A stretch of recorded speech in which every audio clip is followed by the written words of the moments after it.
And we're coming to you live from the Bill Fuller Tough Studio. Boomer Esiason, Greg Giannotti. It's Boomer and GL on the Fan. Simulcast across the country on CBS Sports Network and wherever you are in the free Odyssey app.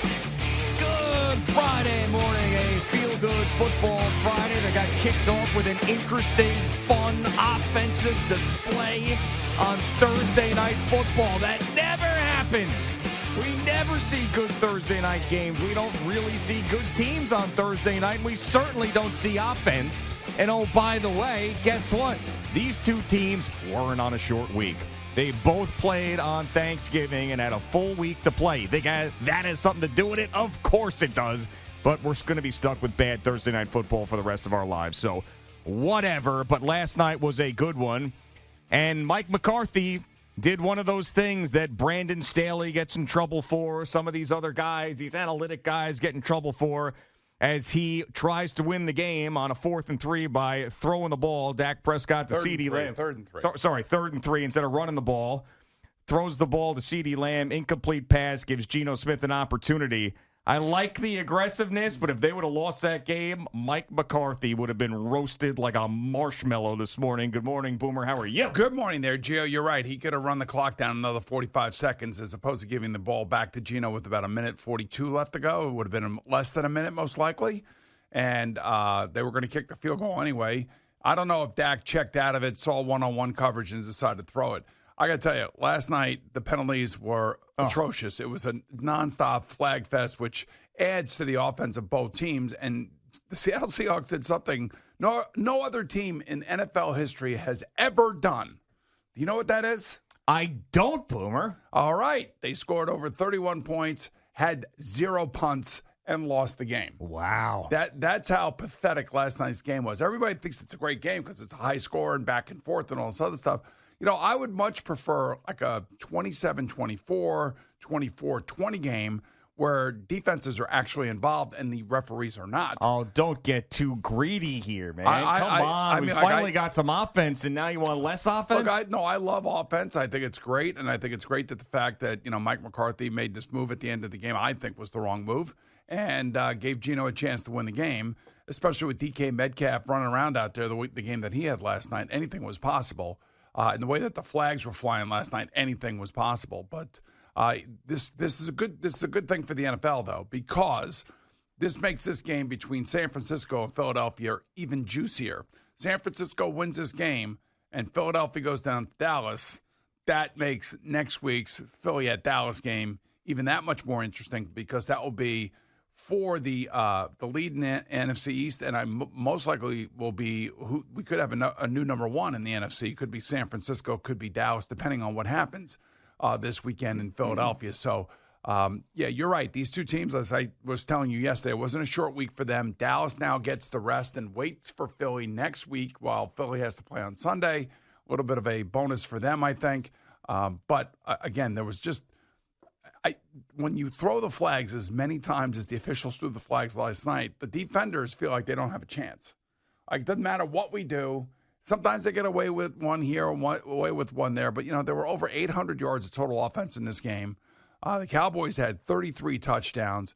The penalties, 10 on Seattle and 9 on Dallas. 19 total penalties for a whopping total of 257 yards. Yeah, even when you get a game like this with a bunch of scoring, there's something that is going to annoy you about it, and it certainly was the penalties, and the refs became the story once again. But, after people sort of digest this game and move on, and the Cowboys win this one, and they end up squeaking by at home when they were a 9.5-point favorite, I think came down to 8.5. The questions are going to be now, of course, across the country, because everybody loves talking about the Cowboys every single day, is, what happened to the defense? Are they going to be good enough? Dak Prescott's playing his best football, but the defense isn't as good as it used to be. All of these things. Will they be able to go win on the road? And I think the answer to all that stuff is no. I don't think they're as good as Philadelphia, and I don't think they're as good as San Francisco, and I think that margin is growing and growing by the week. Well, this is why this game between San Francisco and Philadelphia is so interesting this week. I think America believes that San Francisco is going to walk in there and beat Philadelphia. That's one of the reasons why. Vegas does for sure. Yeah. It's one of the reasons why San Francisco is favored over a 10-1 home team with their starting quarterback under center.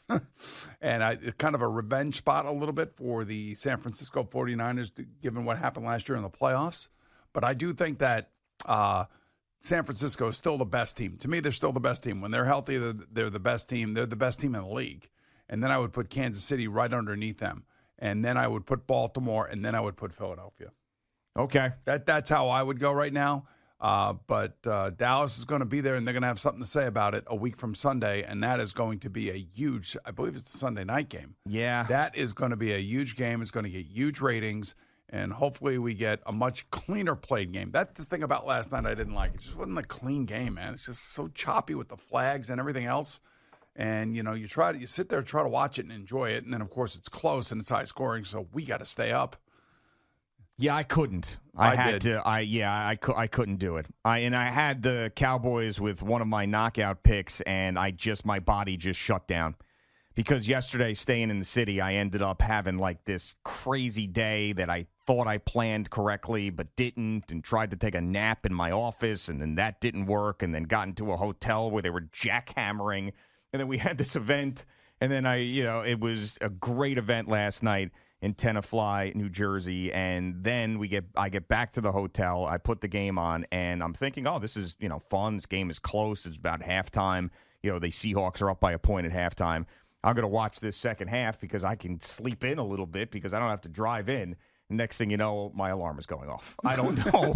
My body just shut down. So I had to come in this morning and watch it and figure out what was going on. But yeah, I'm just happy that we got something competitive and fun on a Thursday night game. But no one is going to believe. Cowboy fans and NFL fans across the country, including me, are not going to believe in the Dallas Cowboys until they do it. They are now that franchise with a quarterback who we both love, and I'm not knocking him, but this is a fact that he is in that if you're going to be really great, you got to start winning some playoff games against some good teams. Well, their defense has got to do something too. Patrick Mahomes has finally got a defense. I would tell you Jalen Hurts going into the Super Bowl last year with over 70 sacks on that defensive line finally had a defense. The defense has got to do something. But he hasn't played well, Dak, in some of these playoff games. All right, but as I was telling you last night, there's very few guys that I would take over him as the face of my franchise and what he has done and where he's come from and how he's done it and how he's always stood up there professionally. And that's a big thing to me. I want the leader of that team to be the unquestioned leader of that team, and I know that those players believe that. And that is a big thing for me. And there is no question that he understands what you're saying because he hears that rhetoric all the time. And I'm sick of it. I think the guy is a terrific football player. And, I hope that he gets his chance to shine in one of these playoff games against one of these better teams because I think they are better teams than he has. And, he's going to have to probably play a picture-perfect playoff game or two in order to get his team to the Super Bowl. And then there'll be those guys out there, the detractors, that be screaming and yelling, who've never played the position and don't realize how hard it is. Now, I know he's getting paid a lot of money. I understand that. But, man, there isn't a guy under more scrutiny than that guy on a daily basis. There isn't for a guy that's been as successful as he's been. Yeah, no, I would agree with that, but that's what comes with being the Cowboy quarterback. Just as you've talked about many times, there's a lot of crap that happens to you when you become the Jets quarterback. And when you're the Cowboys quarterback, every single football fan, it puts you under a microscope.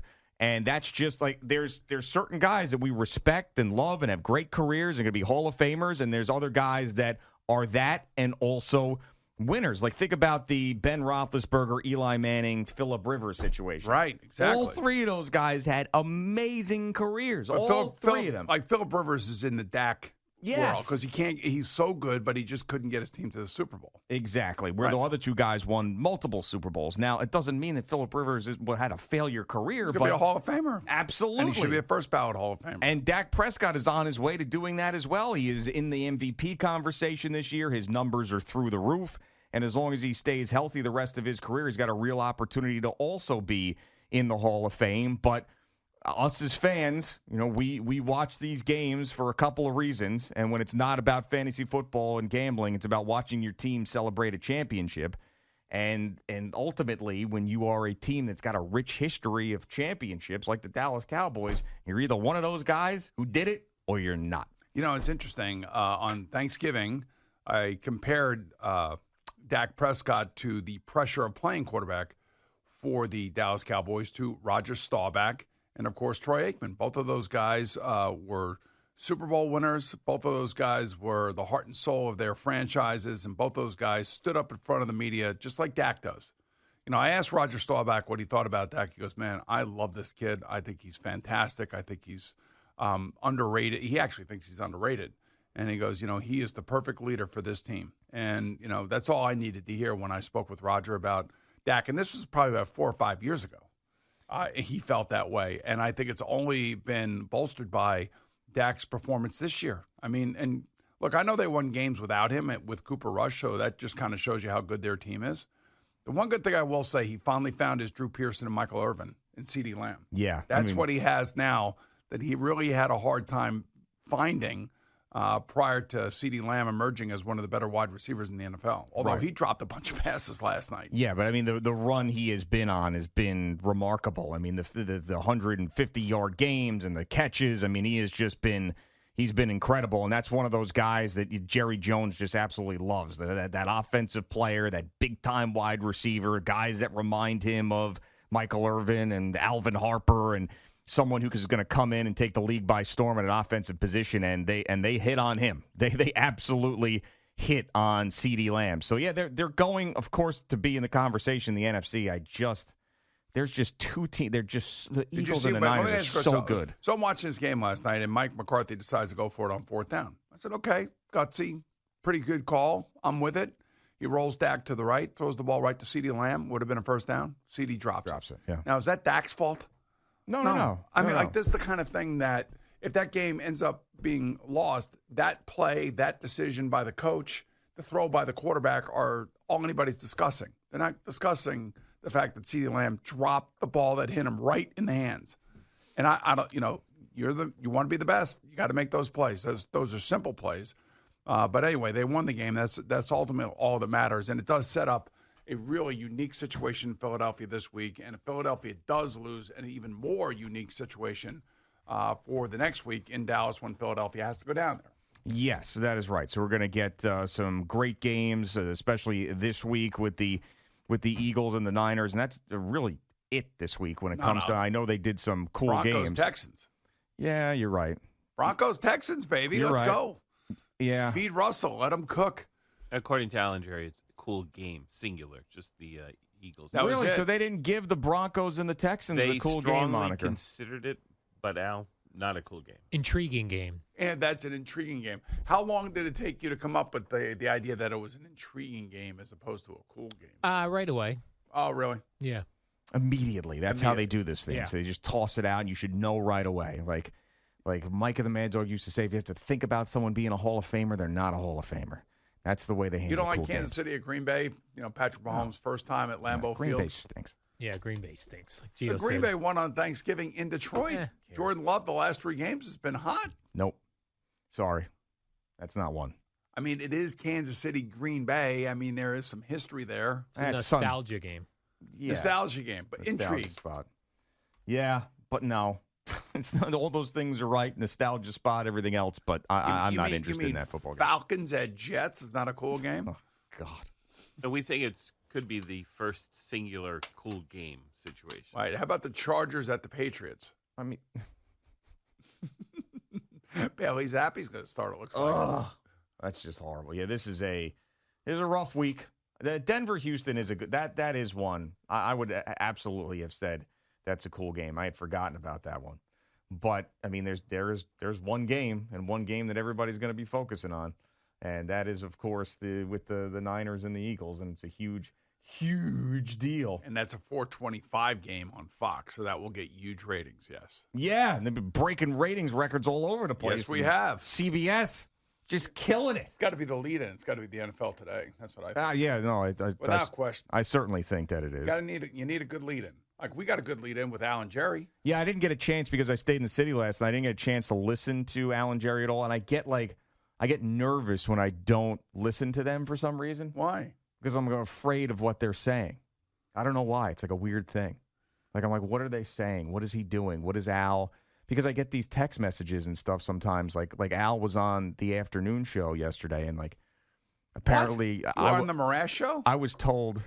Evan and Tiki. Yep. Yeah, I was. I was told that Al forgot Tiki was black. Is that true?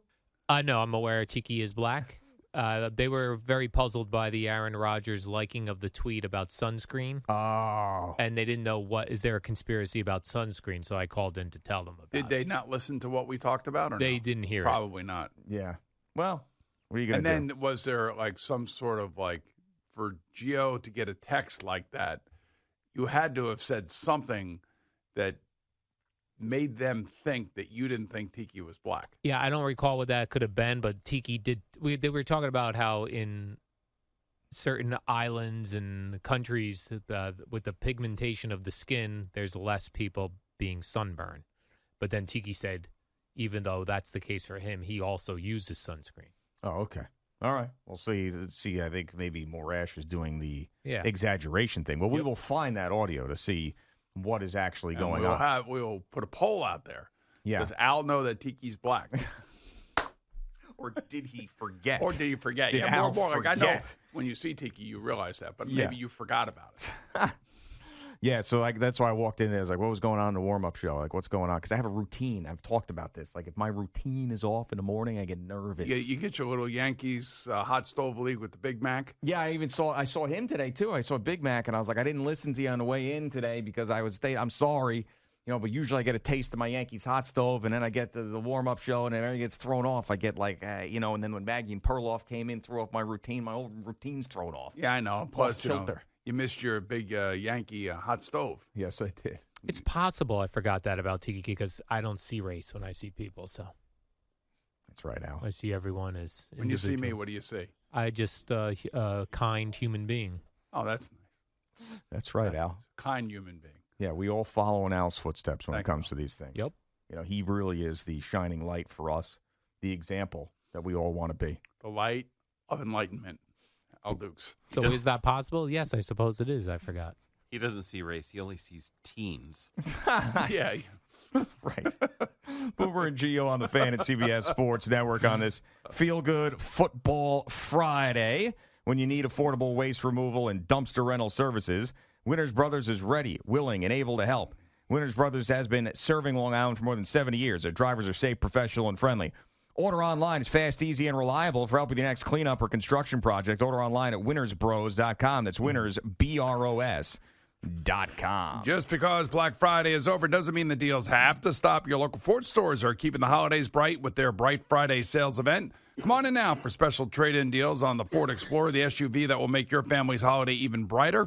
And that's right, it doesn't matter whether you currently own or lease a Ford or a competitive vehicle, because right now you can lease an Explorer and lock in low monthly payments. So don't miss your chance to trade in and trade up. Why not hurry into your local Ford stores today, because the Bright Friday deals end December 4th.